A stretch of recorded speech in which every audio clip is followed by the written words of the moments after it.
આવી ગયો મારો દીકરો વાળ કપવીને.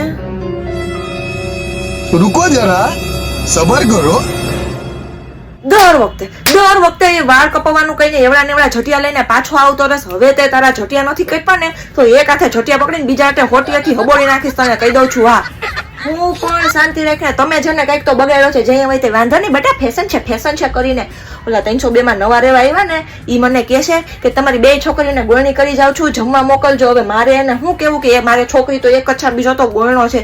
જોઈએ તમે જોવો ને તઈ અરસામાં આમને જટિયા જોડતો હોય અને સવારે બાથરૂમમાં અડધી પોણી કલાક સુધી જટિયા ધોતો હોય. કોણ જાણે હું કરતો હોય.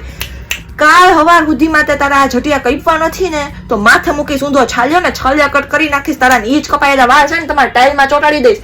બાપા માથે ટાઈલ લઈને ફરે છે, નાને વળી ફેશન વાળીનું થવું છે. અત્યારે વાળ કપાવતો હોય જા ફટાફટ. હાલી નીકળ્યા છે તે બે બાપ દીકરો.